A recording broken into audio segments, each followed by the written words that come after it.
ਭੂਆ ਜੀ ਤੁਸੀਂ ਸਮਝਾਓ ਨਾ ਬੇਬੇ ਨੂੰ ਅਜੇ ਮਸਾ ਮਸਾ ਤੇ ਮੇਰਾ ਵਿਆਹ ਛੁੱਟਿਆ ਖੇੜਾ ਛੁੱਟਿਆ उस कुड़ी तो मंडप में ये बंदूकें जो है ना हमने दिखाने के लिए नहीं रखी।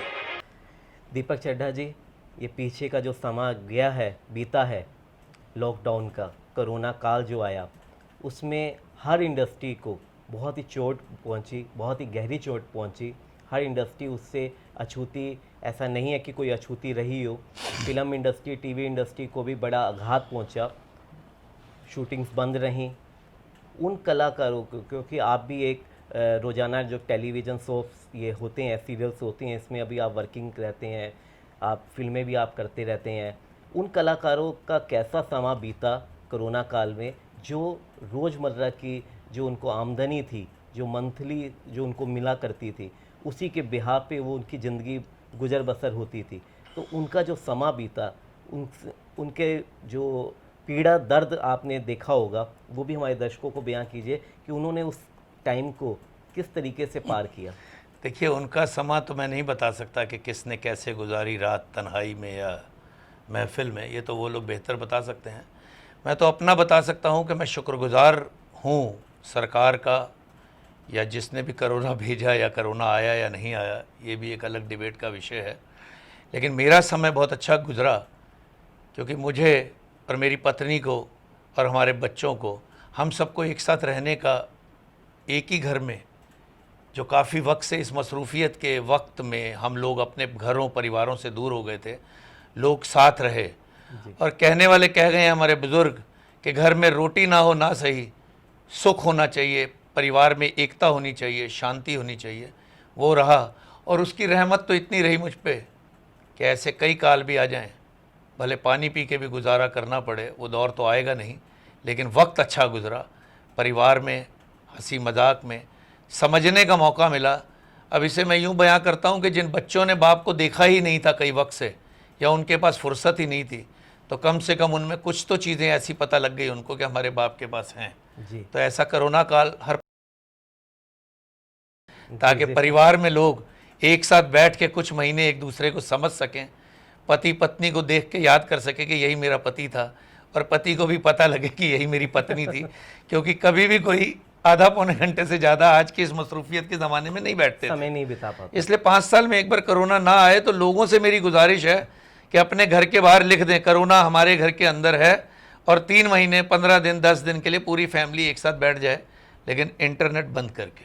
क्या बात है, क्या बात है। यानी आपने कोरोना काल को बड़े पॉजिटिविटी तरीके से लिया, और लेना भी जो चाहिए, लेकिन यकीनन जी जी जी, अगर मैंने पॉजिटिव तरीके से नहीं लिया होता तो आज मेरी किडनी किसी और में लगी होती, मेरी आंखें कहीं और होती, और मैं तो अब तक स्वाहा होकर किसी और योनि में घूम रहा होता। ये पॉजिटिव तरीके से लिया, इसीलिए मैं आज आपके रूबरू हूँ, वरना मैं नहीं होता। जी, ये तो खैर एक अलग डिबेट का एक और अलग विषय के ऊपर बातें हैं। लेकिन अगर हम बात कोरोना काल में ही करें, तो एक फ़िल्म इंडस्ट्री ने कई चेहरों को खो दिया। कई ऐसे नामचीन चेहरे थे जो इस दुनिया से अलविदा हो गए। चलिए, उनको तो वो एक भगवान ने आवागमन हर किसी का लिखा होता है, लेकिन इसमें एक सुशांत, एक फ़िल्म एक्टर ऐसे रहे कि जिनका एक मिस्ट्री बनी हुई है उनका जाना। तो एज ए कलाकार आप सुशांत केस को किस नज़रिए से देखते हैं? आप क्या समझते हैं? क्या एक कलाकार के ऊपर डिप्रेशन इतना हैवी हो जाता है कि वो आत्महत्या की तरफ उसके कदम बढ़ जाते हैं?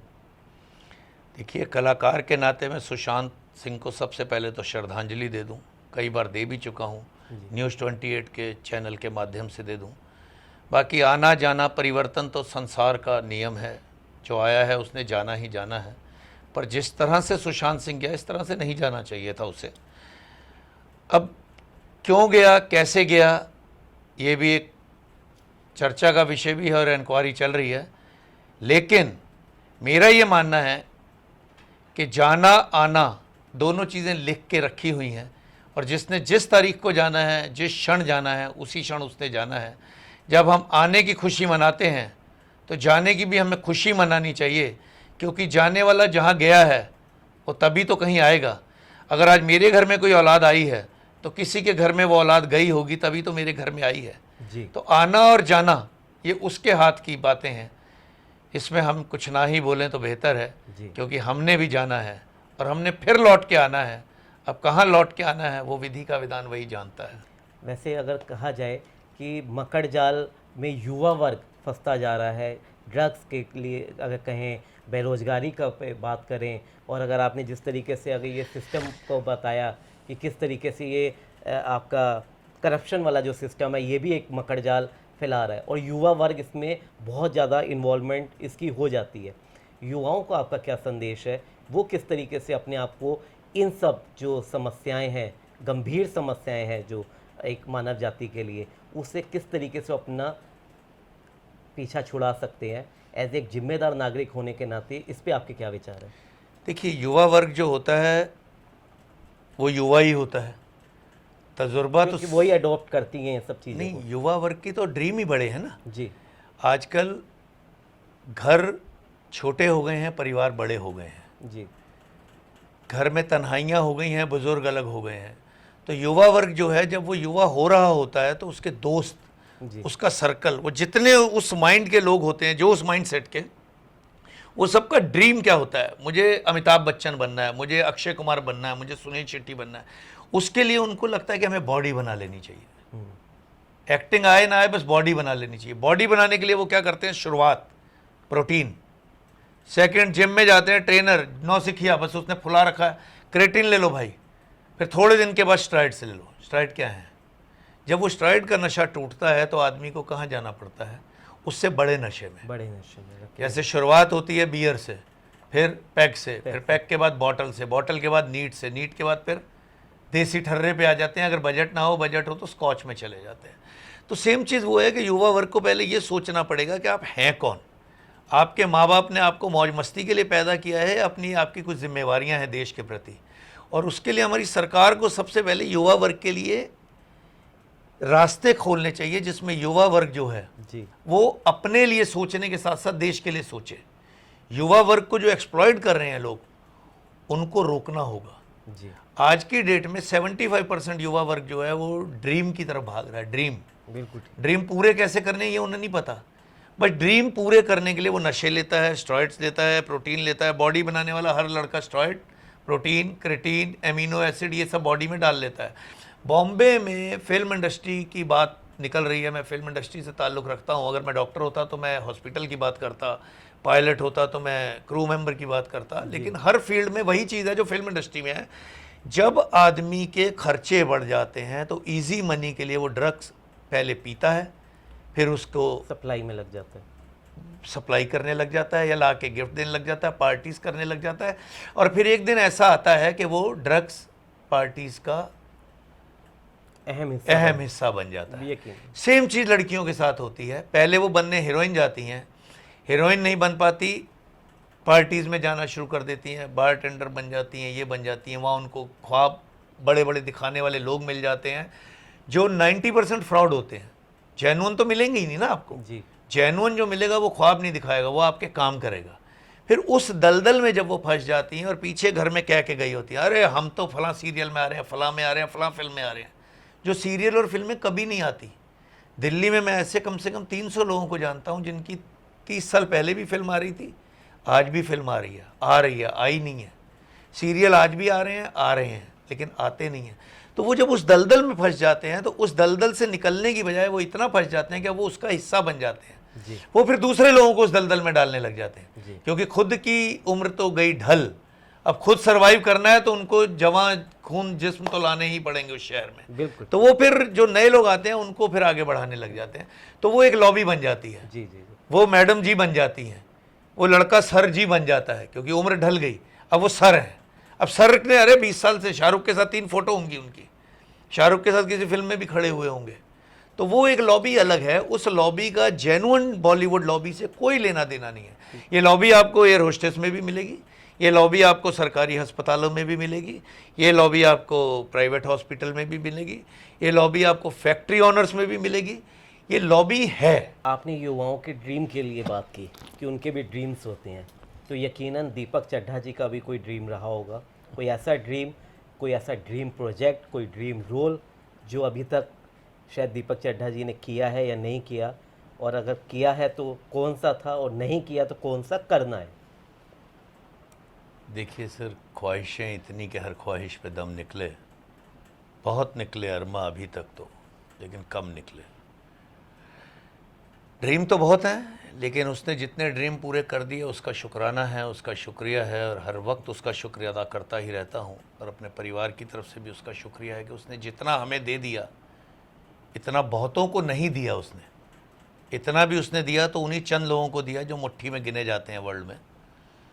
और रही बात जो ड्रीम पूरे होने हैं, वो तो पूरे होंगे, चाहे उसके लिए जन्म पे जन्म लेता रहूं बार बार, लेकिन ड्रीम तो पूरे करूंगा एक ना एक दिन, आखिरी बार।